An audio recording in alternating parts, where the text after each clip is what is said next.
Mumpung film Godzilla x Kong The New Empire lagi tayang di bioskop dan tahun ini bertepatan sama 10 tahun anniversary-nya Monsterverse, kayaknya ini jadi momen yang pas buat bahas dan ngulik-ngulik lagi film-film Monsterverse dari awal. So, di video kali ini gue bakal breakdown detail cerita, referensi, easter eggs, dan jelasin ending mulai dari film Monsterverse pertama, Godzilla 2014. So, langsung aja, bareng gue Rian, let's explore this universe.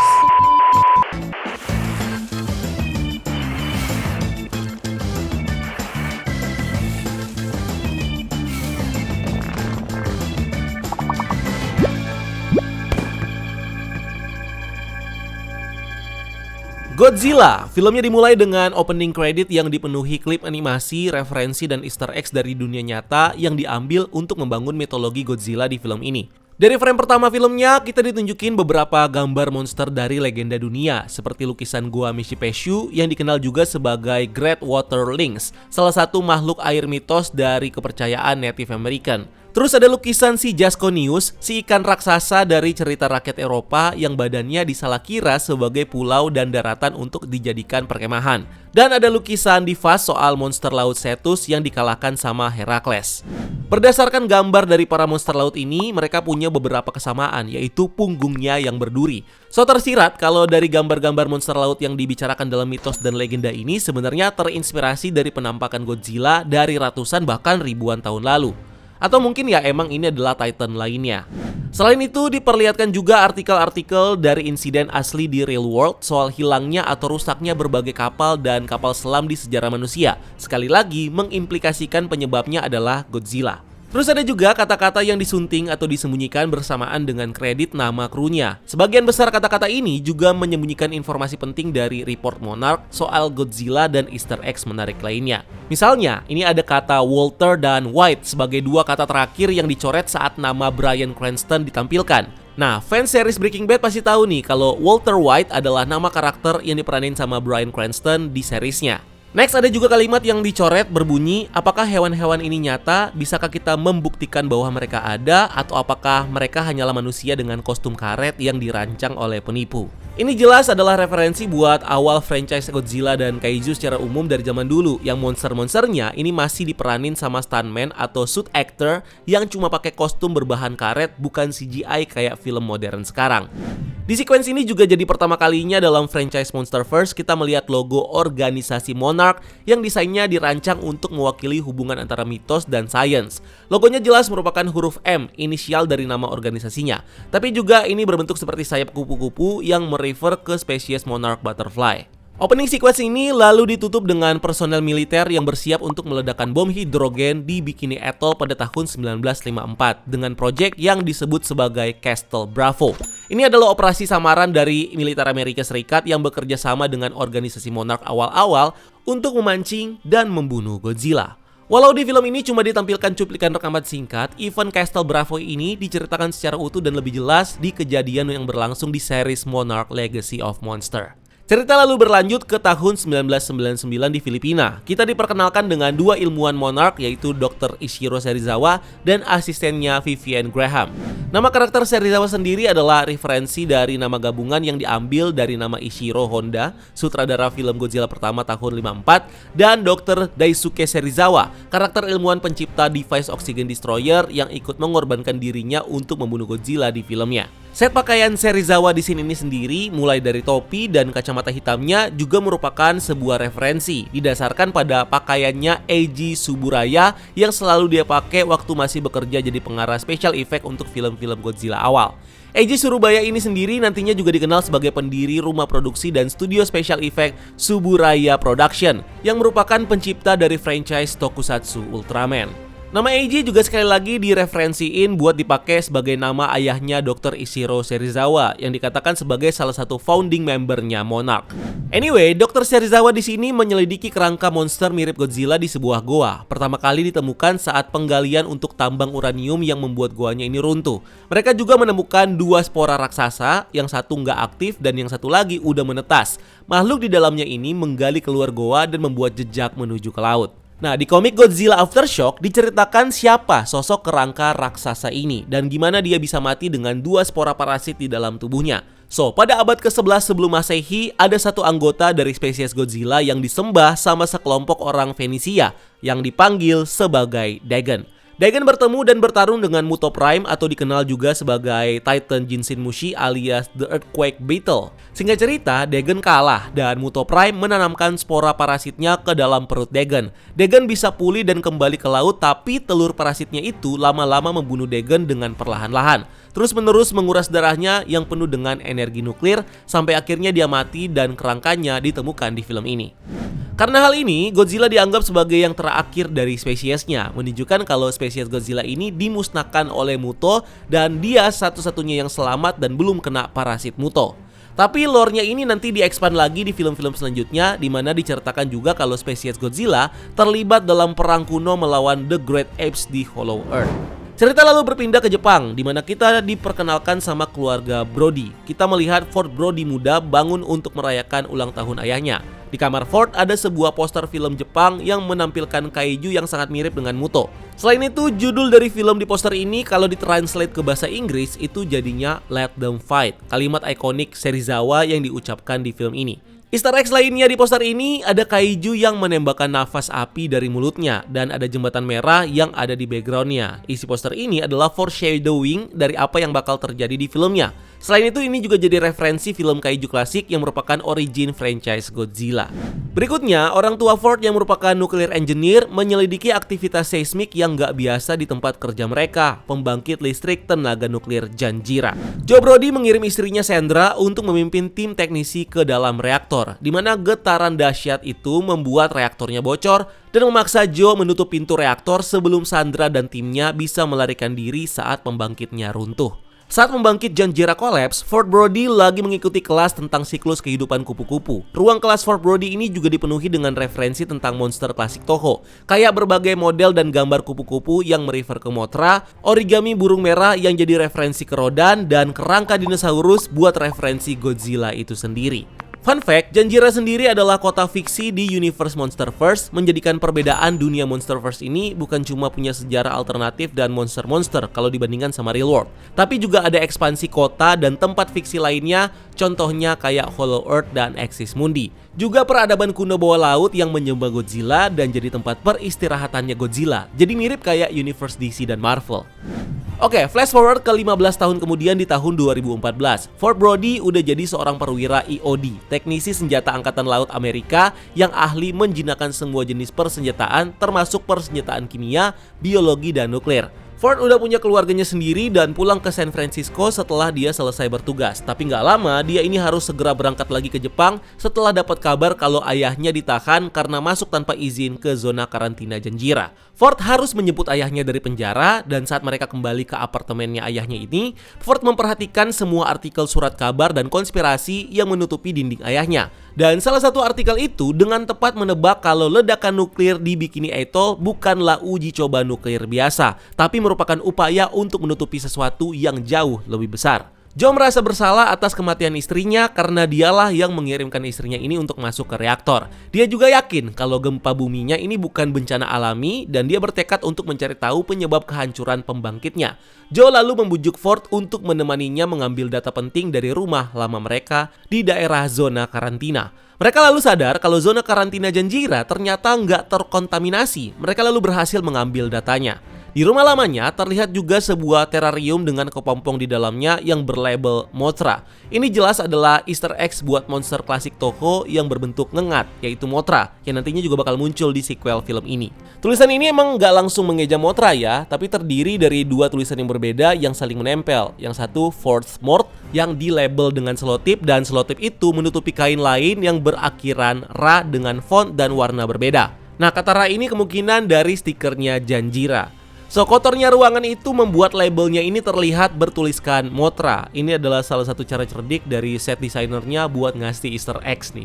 Joe dan Ford lalu ditemukan sama petugas patroli Janjira dan dibawa ke fasilitas reruntuhan pembangkitnya. Fasilitas ini menampung kepompong besar yang telah memakan energi nuklir reaktornya selama 15 tahun terakhir. Kepompong itu juga memancarkan gelombang elektromagnetik yang kuat dari waktu ke waktu. Gak lama kemudian, kepompongnya lalu menetas, melahirkan makhluk mirip serangga bersayap raksasa yang melarikan diri setelah menghancurkan fasilitas tersebut. Joe terluka parah sampai akhirnya meninggal pada pagi harinya. Insiden itu lalu dilaporkan secara publik sebagai gempa bumi. Serizawa dan Graham lalu bergabung dengan Satuan Tugas Angkatan Laut Amerika yang dipimpin sama Laksamana William Stans untuk mencari makhluk yang dijuluki Muto. Serizawa dan Graham lalu dikasih presentasi Monarch tentang Godzilla. Mereka mereveal kepada Ford kalau ekspedisi laut di tahun 1954 membangunkan Godzilla. Ekspedisi ini dilakukan oleh kapal selam USS Nautilus, kapal selam bertenaga nuklir pertama di dunia, di mana pancaran energi atau radiasi nuklir dari kapal itulah yang pertama kali memancing Godzilla untuk naik ke permukaan. Kejadian ini digambarkan juga ke komik tie-in filmnya yaitu Godzilla Awakening. Nah, kemunculan Godzilla pertama kali di tahun 1954 ini adalah referensi ke tahun rilis film pertamanya Godzilla di Jepang. Dan tentunya ini jadi tahun debut dari karakter Godzilla itu sendiri di real world. Di sini juga dijelaskan kalau Godzilla, Muto, dan makhluk sejenis lainnya udah hidup jutaan tahun di masa permukaan bumi masih banyak mengandung radioaktif. Mereka menyerap radiasi itu sebagai sumber makanannya, tapi saat tingkat radiasinya menurun, mereka jadi beradaptasi untuk hidup jauh di dasar laut atau jauh di bawah tanah. Ini supaya mereka bisa menyerap radiasi langsung yang lebih tinggi dari inti planet bumi. Ini jadi bibit awal yang ngetis soal konsep atau teori Hollow Earth yang nantinya bakal dieksplor dan dikembangin lebih lanjut di proyek-proyek selanjutnya. Next, mereka juga menjelaskan kalau berbagai uji coba nuklir pada tahun 1950-an merupakan upaya untuk membunuh Godzilla. Dan saat rencana ini nggak berhasil, koalisi berbagai negara mendirikan Project Monarch untuk mempelajari Godzilla dan monster serupa secara diam-diam. Di sini Serizawa juga menyebut Godzilla sebagai Gojira, nama asli Godzilla yang didapat dari penduduk Kepulauan Pasifik. Gojira sendiri adalah nama asli Godzilla dari film Jepang originalnya, di mana ini merupakan kombinasi dua kata yaitu gorila dan kujira, kata dalam bahasa Jepang yang artinya paus. Scene ini juga adalah permintaan dari Ken Watanabe sendiri yang asli Jepang. Dia minta ke Gareth Edwards kalau karakternya harus menyebut dan memperkenalkan Godzilla dengan nama asli Jepangnya. Nama Gojira ini nantinya juga bakal dipakai sebagai klasifikasi atau nama ilmiah resmi dari Godzilla, yaitu Titanus Gojira. Ini setelah di film selanjutnya mereka mulai pakai istilah Titan dan bukan Muto lagi. Karena sebenarnya Muto hanyalah nama identifikasi dari militer Amerika yang merupakan akronim dari Massive Unidentified Terrestrial Organism atau organisme raksasa bumi yang tidak dikenal. Ini kayak sebutan UFO ya, atau Unidentified Flying Objects untuk benda terbang yang tak dikenal. Nah, Muto ini bukan nama spesifik dari spesies monsternya, dan seperti yang disinggung di awal tadi, nama resmi dari spesies Muto di film ini adalah Titanus Jinshin Mushi. Walaupun di presentasi ini Monarch menyebut Godzilla sebagai predator puncak dan memburu Muto, Godzilla sendiri sama sekali nggak pernah memakan Muto setelah dia menangkap dan membunuh mereka. Karena jelas Godzilla bukan pemakan Titan lain dan Muto cuma dianggap sebagai spesies rival. Muto ini secara aktif diburu dan dihancurkan oleh Godzilla karena mereka mengancam keberadaan spesiesnya. Menariknya, Muto sendiri digambarkan beda dari villain Godzilla yang lain dalam sejarah franchise selama ini, yaitu Muto digambarkan dengan sedikit simpati atas penderitaan mereka.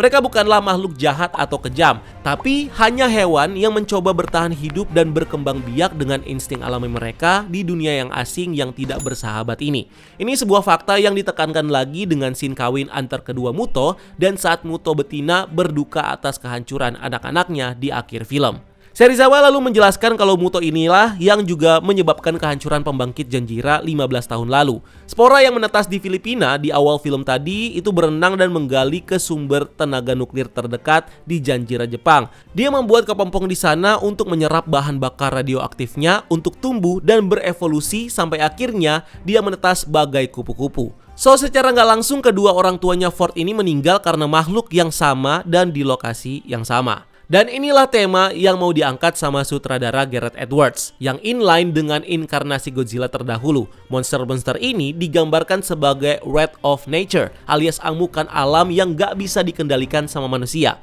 Karena walaupun Muto dan Godzilla ini hanyalah hewan yang bertindak dengan insting alaminya, tapi kemanapun mereka pergi, mereka bisa menyebabkan kehancuran dan kematian massal. Ford lalu bilang kalau ayahnya telah memantau dan mempelajari sinyal ekolokasi yang menunjukkan kalau Muto sedang berkomunikasi dengan sesuatu yang awalnya dikira dia lagi berkomunikasi sama Godzilla. Muto lalu muncul lagi menyerang kapal selam Rusia dan menjatuhkannya di Oahu, Hawaii untuk memakan bahan bakar nuklirnya. Godzilla juga tiba di sana dan menyebabkan tsunami di Honolulu. Godzilla lalu bertarung singkat sama Muto sampai dia melarikan diri. Nah, kemunculan di Hawaii ini adalah kemunculan penuh pertama Godzilla di film ini, hampir 1 jam setelah filmnya dimulai. Walaupun banyak dikritik dan diprotes soal sedikitnya screen time Godzilla, tapi slow build up buat memancing ketegangan ini diambil sama Gareth Evans seperti hiu di film thriller Jaws pada tahun 1975. Filmnya nggak langsung menampilkan binatang atau monsternya, tapi nge-build up penampilannya sambil tetap menghadirkan presence-nya di luar layar yang menakutkan dan mengintimidasi. Tapi ini bukan satu-satunya referensi dari film Jaws di film ini, karena awal mula nama keluarga Brody juga diambil dari karakter utama di Jaws, yaitu kepala polisi Martin Brody. Anyway, di film ini, Godzilla digambarkan punya tinggi sekitar 108 meter, menjadikan versi Godzilla ini terbesar pada saat filmnya dirilis. Sampai akhirnya, Godzilla di semua film berikutnya kecuali Godzilla Minus One terus dibikin lebih tinggi lagi. Untuk Shin Godzilla tahun 2016, ini punya tinggi sekitar 118,5 meter. Di film animasi Godzilla Planet of the Monsters, ini 2017, Godzilla ini punya tinggi 300 meter. Ini merupakan rekor Godzilla terbesar sampai saat ini. Dan untuk versi Legendary sendiri, ukurannya ditingkatkan jadi sekitar 120 meter di Godzilla King of the Monsters. Next, Serizawa menyimpulkan kalau Godzilla ini cuma mendengar dan bereaksi saat Muto sedang berkomunikasi dengan sesuatu yang lain. Dia mendorong militer Amerika untuk menyelidiki spora satunya lagi yang disimpan di gudang limbah nuklir Gunung Yucca di Nevada. Tapi ternyata Muto kedua yang lebih besar dan gak bersayap udah menetas dari sporanya dan menghancurkan Las Vegas. Para ilmuwan menyimpulkan kalau Muto yang ini adalah seekor betina dan komunikasinya dengan yang jantan adalah sinyal panggilan kawin. Menurut Serizawa, yang betina ini tetap dorman atau nggak aktif dalam sporanya, sampai yang jantan ini aktif dan siap untuk kawin. Meskipun awalnya para ilmuwan ini keberatan, monark dan militer Amerika menyetujui rencana penggunaan hulu ledak nuklir untuk memancing ketiga monster ini ke laut terbuka dan menghancurkan mereka. Ford lalu bergabung dengan tim yang mengirimkan hulu ledaknya dengan kereta api, tapi Muto betina mencegat mereka dan melahap sebagian besar hulu ledaknya. Hulu ledak yang tersisa diterbangkan bersama Ford ke San Francisco, tempat di mana ketiga monster itu dilacak untuk bertemu. Hulu ledaknya sendiri lalu mulai diaktifkan setelah Godzilla muncul di jembatan Golden Gate. Sayangnya, Muto jantan malah merebut hulu ledaknya kembali dan membawanya ke Muto betina untuk membentuk sarang di sekitarnya. Saat Godzilla dan Muto bertarung, Ford dan tim penyerang mulai memasuki kota dengan terjun payung untuk menemukan dan melucuti hulu ledaknya sebelum meledak. Tapi mereka nggak bisa mengakses pengatur waktunya. So, hulu ledak ini dibawa ke perahu untuk dibuang ke laut. Sementara itu, Ford menghancurkan sarangnya Muto dan mengalihkan perhatian Muto betina yang lagi mengeroyok Godzilla. Setelah itu, Godzilla berhasil mengalahkan Muto satu persatu dan pingsan di pantai karena kelelahan.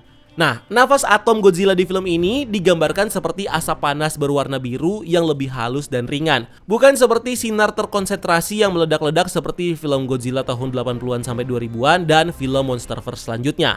Ini karena Gareth Edwards mengambil referensi dari film-film era Showa paling awal yang efek nafas atomnya ini masih cuma asap panas aja. Sementara itu, Ford juga bisa mengaktifkan perahunya secara manual untuk membawa hulu ledaknya ke laut terbuka. Di sisi perahunya terlihat tulisan Go Whales yang merefer ke nama Gojira tadi. Nama Jepangnya Godzilla ini merupakan kombinasi dari gorila dan paus kan. Tapi kali ini kombinasinya dilihatin secara harafiah pakai kata-kata bahasa Inggris. Anyway, setelah Muto dikalahkan Godzilla, gelombang EMP-nya mati dan perahunya jalan sendiri ke laut terbuka dengan autopilot. Ford berhasil diselamatkan sebelum nuklirnya ini meledak dan dia bisa berkumpul lagi dengan keluarganya di tempat penampungan darurat keesokan paginya. Godzilla yang udah beristirahat dan merestore tenaganya juga bangkit dan kembali lagi ke laut, dimana yang kita tahu di film selanjutnya, Godzilla ini punya sarangnya sendiri bekas peradaban bawah laut yang menyembahnya, dan di sanalah dia menetap selama nggak berkeliaran di dunia permukaan.